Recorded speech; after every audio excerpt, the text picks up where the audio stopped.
সূরা আযহাবে বলেছেন কি, আপনারা নিজেরা পড়বেন। সূরা নূরে 33-এ কি বলেছেন? হে মুমিন নারীগণ, তোমরা তোমাদের লজ্জাস্থানকে হেফাজত করো, তোমরা তোমাদের চাদরকে বুকের উপর দিয়ে টানিয়ে দাও। আল্লাহ কি কোথাও বলেছেন তুমি তোমার মুখ ঢাকো? আল্লাহ কি কোথাও বলেছেন তোমার হাতে মোজা পরো, পায়ে মোজা পরো? কোথাও বলেছেন যে তোমার চোখ দুটা বের করে রাখো, পুরাটুক কভার করো? এইটা, এই যে আল্লাহ যতটুকুন বলছেন অতটুকুন করাটা হচ্ছে ফরজ, এর বেশি করা হচ্ছে বাড়াবাড়ি। এবং এই বাড়াবাড়ি করার ব্যাপারে আল্লাহ রাসূল বলেছেন, সে বলতেছে বাড়াবাড়ি করবেন না। বাড়াবাড়ি মানে আলেমগন করতেছে না, বাড়াবাড়ি আপনি নিজে করতেছেন। আপনি নিজে করতেছেন। বাংলাদেশের মানুষকে আপনি পর্দার নতুন করে শেখানোর কিছুই নাই। মানুষ, সারা পৃথিবীর মানুষ জানে পর্দা কি জিনিস, নারীরা কিভাবে পর্দা করতে হয় সারা পৃথিবীর মানুষ জানে, বুঝে, করে। শুধুমাত্র হিজবুস শয়তান নামের যে বর্তমানে যেটা আছে সেটা মানুষকে বিভ্রান্তির ভিতরে পালাই দিয়েছে যে আপনি পর্দা এভাবে করেন, ওইভাবে করেন, বা মুখ খোলা রাখেন, হাত খোলা রাখেন, শুধুমাত্র একটা চাদর গায়ে দিলে না, আর কিছুর কোনো প্রয়োজন নাই। এটা হচ্ছে হিজবুস শয়তান নামের যে দলটা আছে তাদের মত। আপনি একজন নারী, আপনি চিন্তা করেন পর্দাটা কিভাবে করা উচিত। আপনি নিজেরই তো পর্দা নাই, আবার আপনি নিজে পর্দার নাম নিয়ে কথা বলেন। দেখি সামনের দিকে আপনি কি বলেন। আপনার আলোচনাগুলো শুনে ভালো লাগলো, তাই আমার দর্শক বন্ধুদেরকে মানে দেখানোর চেষ্টা করলাম যে আসলে দিন দিন কিভাবে ইসলাম থেকে মানুষকে পথ থেকে সরিয়ে দেওয়া যায়, ইসলামের পথ থেকে মানুষকে উঠিয়ে নেওয়া যায়, দিন দিন ওই প্ল্যানিং প্রোগ্রাম চলতেছে। তাই আমরা যারা যুব সমাজ আছি অবশ্যই আমরা সচেতন থাকব, তাদের থেকে অবশ্যই চেষ্টা করব যে আমাদের মা বোনদেরকে হেফাজত করার জন্য, যেন তাদের অনুকরণ যেন না করে, একমাত্র রাসূলুল্লাহ সাল্লাল্লাহু আলাইহি সাল্লামের অনুকরণ করে মা খাদিজা বা আমাদের নবীদের স্ত্রীদেরকে অনুকরণ করেই আমরা চলবো। কিভাবে তারা চলেছে ওভাবে আমরা চলার চেষ্টা করব, আমাদের ফ্যামিলিদেরকে এভাবেই চলানোর চেষ্টা করব। দেখি আপনার সামনের দিকে বক্তব্যগুলো একটু আমার সাথে থাকেন, একটু দেখতে থাকি সে কি বলে। দিন নিয়ে বাড়াবাড়ি করো না। বাড়াবাড়ি করে অতীতেও অনেক উম্মাহ ধ্বংস হয়েছে, এবং এইখান থেকে আল্লাহ রসুল সব সময় বলেছেন বাড়াবাড়ি করো না। কেউ যদি কোরআনের আয়াত নিয়ে একটু বেশি বাড়াবাড়ি করতো, রাসূলুল্লাহ রাগ হয়ে ওনার চেহারা মোবারক লাল হয়ে যেত, কারণ তিনি জানেন এটা ভয়াবহতাটা কতটুকুন। আজকে সেখান থেকে নিয়ে গেল কি, তোমাকে একেবারে প্যাকেট করা হবে, তোমাকে কোনো পুরুষ মানুষ দেখতে পারবে না, তোমার চোখ দুটো দেখা যাবে কি যাবে না, তোমার মুখ দেখা যাবে কি যাবে না। এটা নিয়েও কিন্তু প্রত্যেক আলেমের মধ্যে দ্বন্দ্ব। একজন বলে চেহারা দেখা যাবে, একজন বলে যাবে না, একজন বলে চোখ দেখা গেলে চলবে, আর একজন বলে চোখও দেখা যাবে না, একজন বলে হাত মোজা পা মোজা পড়তে হবে, আর একজন বলে পড়বো না। তাহলে আপনি কোনটা শুনবেন? একদল পড়ে, একদল পড়ে না, একদল মুখ ঢাকে, একদল ঢাকে না। তো এক এক রকম। তো এক আল্লাহ, এক কোরআন, এক রাসূল, জাতি হবে কয়টা?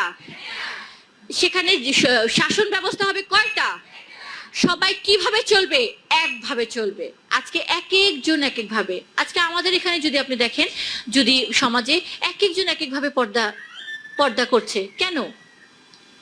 কারণ একজন এই তরিকা অনুসারী, আরেকজন ওই তরিকার অনুসারী, আরেকজন ওই মাযহাবের অনুসরণ করে, আরেকজন ওই মাযহাবের, আরেকজন এই পীরের দরবারে যায়, একজন এমন পীরের দরবারে যায় যেখানে কিনা সারা রাত খালি গান বাজনা হয়, আরেকজন আরেক পীরের দরবারে যায় যেখানে পীর বলে দিছে গান বাজনা হারাম।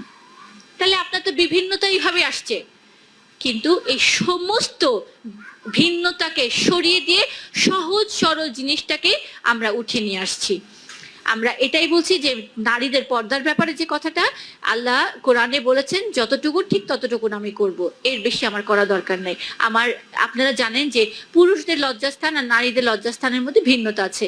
পুরুষদের যতটুকুন কাপড় আল্লাহ বলেছেন নাভি থেকে পা পর্যন্ত, মানে হাঁটু পর্যন্ত ঢাকলেই তাদের লজ্জাস্থান কাভার্ড। এখন এর বেশি ঢাকেন আরো ভালো, কিন্তু নারীদের একটু শারীরিক গঠনের জন্য তাদের কাপড় একটু বেশি লাগে, এটা খুব স্বাভাবিক গঠনের জন্য।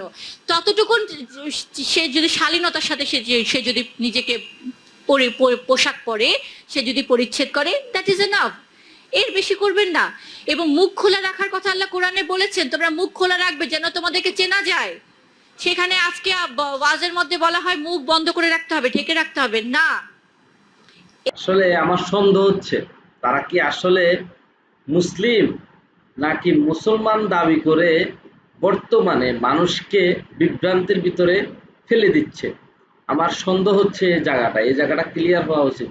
তারা কি আসলেই মুসলমান, না মুসলমান দাবি করে মানুষকে মানে আহ, মানে উল্টা পাল্টা বোঝাচ্ছে।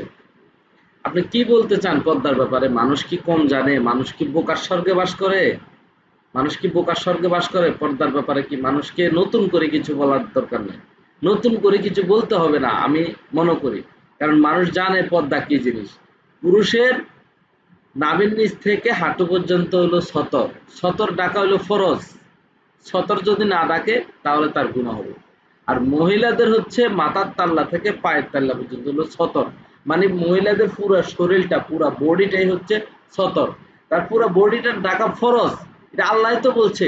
আর আপনি কিভাবে বলেন আল্লাহ বলছে মুখ না ডাকতে, এই না ডাকতে, ওই মানে আপনি আস্তে আস্তে খুলতেছেন মহিলাদের মানে ইয়াটা আস্তে আস্তে আপনি খুলতেছেন। খুলে খুলে একটা সময় ইউরোপ আমেরিকার মতো বাস একবারে স্বাধীন। এরপর আপনি নিজেই স্লোগান নিয়ে লাগবেন যে নারীর যৌন মানে ইয়ার জন্য আমরা আন্দোলন করতেছি, নারীর পর্দার ব্যাপারে অমুক চাই তমুক চাই শুরু করে দেবেন। আপনারাই আবার শুরু করবেন, বুঝছেন? আসলে মানুষ আর আগের মতো নাই। আর আমি আমার যুবক ভাইদের উদ্দেশ্যে একটাই বলবো, আপনার ফ্যামিলি পরিবার দায়িত্ব আপনার। আপনি কিভাবে তাদেরকে সচেতন রাখবেন, কিভাবে ভালো রাখবেন, এটা আপনার দায়িত্ব, আপনি ভালো বোঝেন। আর এই ধরনের কান কথা শুনে, এই ধরনের মহিলার কথা শুনে আপনারা কেউ মানে পথ থেকে লড়বেন না। কারণ ইসলাম এমন একটা জিনিস, আসলে আপনি যদি এটার ভিতরে গোলমাল ঢুকাই দেন তাহলে কিন্তু একবার শেষ, ধ্বংসের পথে। তো দেখি আপনি আর কি বলেন। আপনার কথাটা শুনতে আসলে হঠাৎ করে শুনতেছি তো, তাই ভালো লাগলো। মানে চিন্তা করলাম আমি একা জিনিসটা শুনে তো লাভ নাই, সবাইকে নিয়ে শুনি, যার কারণে আপনাদের সামনে মানে উপস্থাপন করার চেষ্টা করলাম আর কি। এই না কেন বলি আমরা, আমরা সত্যটা কেন তুলে ধরছি? এই জন্যই আমাদের উপরে, আমাদের বিরুদ্ধে মানুষ, এক শ্রেণীর ধর্ম ব্যবসায়ী আছে যারা এই কোরআনকে প্রতিষ্ঠা করার কাজ বাদ দিয়ে এটার আয়াত বিক্রি করে করে বান্ডেলে বান্ডেলে টাকা কামাচ্ছে।